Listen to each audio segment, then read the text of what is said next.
तो चलिए dear student, अब बात करते हैं जो 2019 में आए हुए इम्पोर्टेंट क्वेश्चन हैं उनकी। तो बात करेंगे पहले क्वेश्चन की। तो जो हमारे पास में फर्स्ट क्वेश्चन है वो फर्स्ट क्वेश्चन Fe2+ तथा Mn2+ आयनों में चुंबकीय आघूर्ण की गणना कीजिए। तो जो चुंबकीय आघूर्ण की गणना है वो की जाती है किससे? अयुग्मित इलेक्ट्रॉनों की संख्या से, और इसका फॉर्मूला होता है μ = n(n+2). अगर हम बात करेंगे Fe2+ की तो इसमें अयुग्मित इलेक्ट्रॉनों की संख्या कितनी है? 4 है। तो फॉर्मूले में रख देंगे 4 और ब्रैकेट में 4 + 2 अंडर रूट में कितना जाएगा? 24। और जब हम इसका रूट निकालेंगे तो कितना जाएगा? ये हमारे पास में 4.90 bm। ठीक है, तो Fe2+ आयन का जो चुंबकीय आघूर्ण होगा वो कितना होगा? 4.90 bm होगा, बोर मैग्नेट्रॉन होगा। Mn2+ की बात करेंगे तो Mn2+ में जो अयुग्मित इलेक्ट्रॉनों की संख्या है वो कितनी है? 5 है। 3D में देख भी सकते हैं। तो ये क्या है? n की वैल्यू है। हम इस फॉर्मूले में मान रख देंगे तो n का वैल्यू रख देंगे 5 दूनी 10 गुना 5, 5 और 2 7 और 5 7 35। तो 35 का निकाल देंगे तो कितना आ जाएगा? 5.91 bm। तो Mn2+ आयन का जो चुंबकीय आघूर्ण होगा वो कितना होगा? 5.91 bm होगा। बात करेंगे क्वेश्चन नंबर 2 की। तो जो हमारे पास में क्वेश्चन नंबर 2 है वो है +8 ऑक्सीकरण संख्या प्रदर्शित करने वाले किसी भी संक्रमण तत्व का उदाहरण दीजिए। तो हमारे पास में ऐसे केवल 2 ही संक्रमण तत्व हैं जो +2 ऑक्सीकरण अवस्था प्रदर्शित करते हैं। एक है रुथेनियम और दूसरा है हमारे पास में ओस्मियम। ठीक है, तो रुथेनियम +2 से लेकर +8 तक ऑक्सीकरण अवस्था प्रदर्शित करता है और ओस्मियम भी +2 से +8 तक ऑक्सीकरण अवस्था प्रदर्शित करता है। देखिएगा इसमें कोई गैप नहीं है, मगर ये 3 4, ठीक है, 2 3 4 5 नहीं प्रदर्शित करेगा और 7 भी प्रदर्शित नहीं करेगा, बाकी ये सब करता है। तो कोई सा एक एग्जाम्पल याद कर लेंगे। मैं आपसे कहूँगा दोनों ही याद रखिएगा, कोई सा भी पूछा जा सकता है, इंपॉर्टेंट है ये भी। चलिए बात करते हैं क्वेश्चन नंबर 3 की, जो क्वेश्चन नंबर 3 हमसे पूछा गया है 2019 के एग्जाम में। तो जो क्वेश्चन नंबर 3 है वो है चिलेट यौगिक ज़्यादा स्थायी क्यों होते हैं? चिलेट यौगिक बना लेते हैं एक विषम चक्रीय रिंग, और विषम चक्रीय रिंग को तोड़ना कैसा होता है? कठिन, जिस कारण ये कैसे होते हैं? स्थायी। देखिएगा चिलेट यौगिक में जो केंद्रीय धातु परमाणु या आयन होता है वो लिगेंडों के साथ जुड़कर एक विषम चक्रीय रिंग बना लेता है। ठीक है, जिस कारण चिलेट कैसे होते हैं? अधिक स्थायी। अब हमने ये एग्जाम्पल लिया है यहाँ कॉपर एथिलीन डाइएमीन का। तो अगर हम इसकी बात करेंगे तो देखिएगा एक विषम चक्रीय रिंग है। अगर हम बात करेंगे तो 1 फिर 2 3 4 5 5 मेंबर की रिंग है। इधर से चलेंगे तो इधर से भी कितना आ जाएंगे? 5 1 2 3 4 और ये 5। इसकी बात करेंगे तो ये भी विषम चक्रीय हो जाएगा, 1 2 3, ठीक है, 4 और 5। तो विषम चक्रीय रिंग बनाएगा ये भी। तो ये दोनों के दोनों क्या हैं? चिलेट यौगिक हैं। और कैसे होते हैं ये? अधिक स्थायी। बात करेंगे क्वेश्चन नंबर 4 की। तो जो हमारे पास में क्वेश्चन नंबर 4 है वो है AgCl2- एवं PdCl4 जटिल यौगिकों के प्रभावी परमाणु क्रमांक की गणना कीजिए। तो हमें परमाणु क्रमांक की गणना करनी है इनमें दोनों के दोनों ही यौगिकों में। तो देखिएगा पहले वाले की गणना करते हैं AgCl2- की। तो फॉर्मूला क्या होगा हमारा इसका? प्रभावी परमाणु क्रमांक बराबर किसके होता है? केंद्रीय परमाणु का परमाणु क्रमांक माइनस उसकी ऑक्सीकरण अवस्था प्लस लिगेंडो द्वारा दिए गए इलेक्ट्रॉनों की संख्या। तो हम फर्स्ट में देख लेते हैं इसे। तो AgCl2- का जो प्रभावी परमाणु क्रमांक होगा वो बराबर किसके होगा? Ag का परमाणु क्रमांक माइनस AgCl2 में Ag की ऑक्सीकरण अवस्था प्लस Cl लिगेंड द्वारा दिए गए इलेक्ट्रॉनों की संख्या। तो Ag का परमाणु क्रमांक 17 होता है, इसमें Ag की ऑक्सीकरण अवस्था +1 है और 2 Cl द्वारा कितने इलेक्ट्रॉन दिए गए हैं? इसमें 4। तो यहाँ प्रभावी परमाणु क्रमांक कितना निकल के आ जाएगा? 50 निकल के आ जाएगा। बात करेंगे दूसरे की। तो PdCl2- में प्रभावी क्रमांक हमें निकालना है। तो यहाँ बात करेंगे, यहाँ फॉर्मूले में आ जाएंगे सीधा। तो परमाणु क्रमांक माइनस ऑक्सीकरण अवस्था प्लस इलेक्ट्रॉनों द्वारा दिए गए इलेक्ट्रॉनों की संख्या।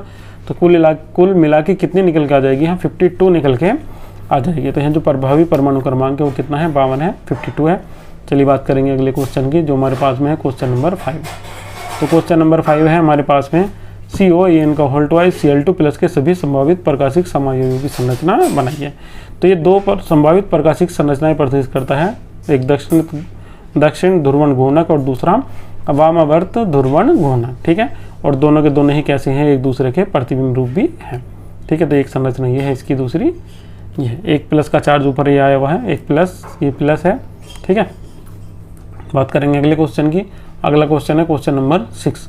क्वेश्चन नंबर 6 है 92 238 से 94 Pu 239 कैसे प्राप्त करेंगे। तो इसके हम रिएक्शन करा देंगे यूरेनियम की किससे, हीलियम से, और क्या बन जाएगा, एक प्लूटोनियम बन जाएगा और दूसरा हमारे पास में क्या बन जाएगा, एक न्यूट्रॉन। तो इस तरीके से हम इसे प्राप्त कर लेंगे।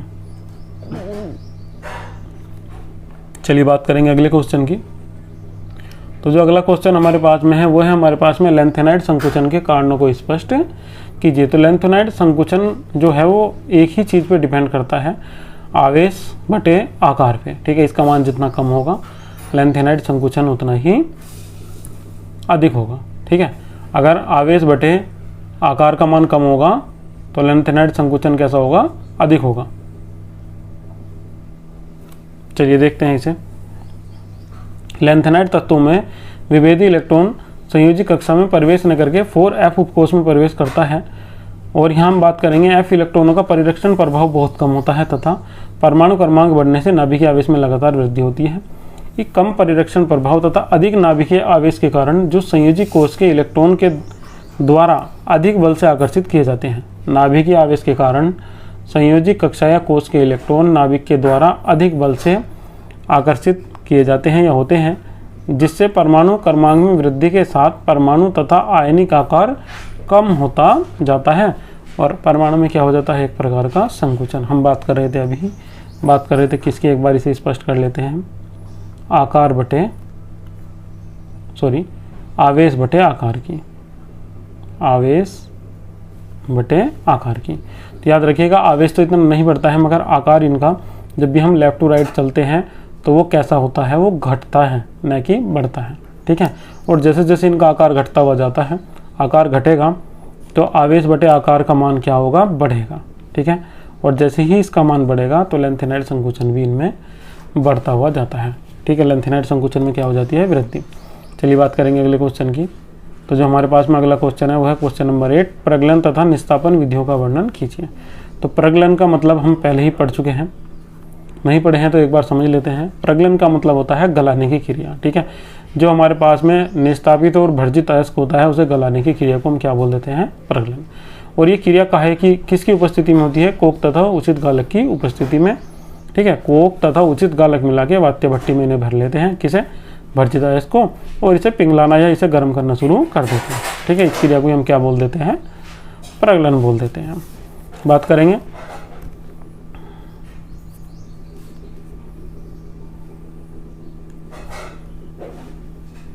ठीक है, बात करेंगे हम इसमें अभिक्रियाएं कौन कौन सी होती हैं।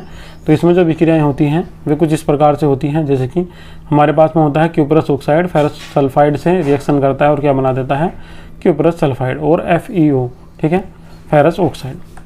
कुछ और रिएक्शन है जैसे कि फेरस सल्फाइड ऑक्सीजन से क्रिया करके फेरस ऑक्साइड में परिवर्तित हो जाता है, ये रिएक्शन इसकी है FeO वाली, ठीक है। बात करेंगे इसकी अगली रिएक्शन की।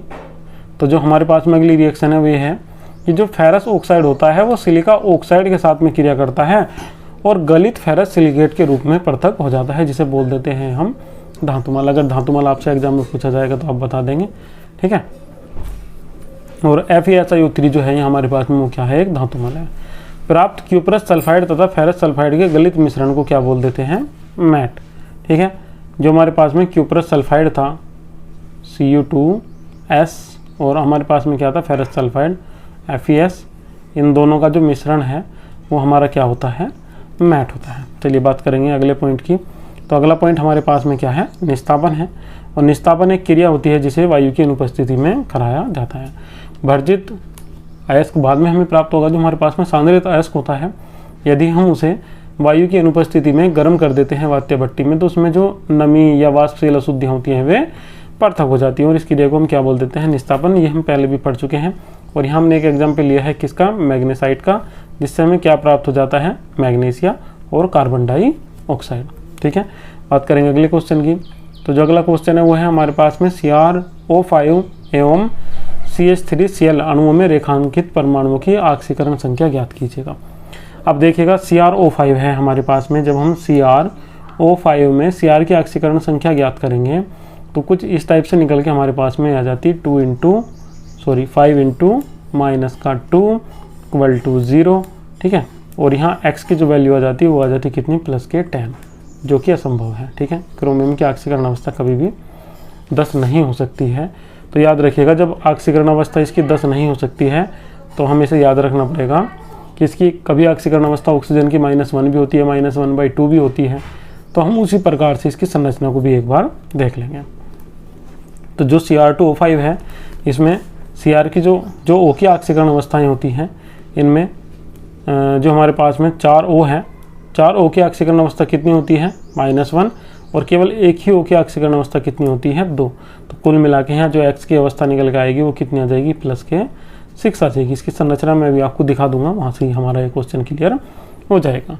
बात करेंगे CH3Cl की। तो इसमें CH3Cl में किसकी ऑक्सीकरण संख्या हमें निकालनी है? हमें ऑक्सीकरण संख्या निकालनी है इसमें कार्बन की। और जब हम इसे कार्बन की संख्या निकालनी है तो जिसकी ऑक्सीकरण संख्या निकालनी है उसे हम क्या मान लेते हैं? X मान लेते हैं। फॉर्मूला यही है हमारा, C की ऑक्सीकरण संख्या 3 गुना H की ऑक्सीकरण संख्या और Cl की ऑक्सीकरण संख्या। C की ऑक्सीकरण संख्या निकालनी है, H की ऑक्सीकरण संख्या +1 होती है, Cl की ऑक्सीकरण संख्या -1 होती है। कितना आ जाएगा हमारे पास में? X + 2 = 0 या X = -2। तो यहाँ जो Cl के इसकी कार्बन की जो ऑक्सीकरण अवस्था निकल के आएगी वो कितनी आएगी? -2। चलिए एक बार संरचना देख लेते हैं Cr2O5 की। तो इसमें कुछ इस टाइप से संरचना होती है।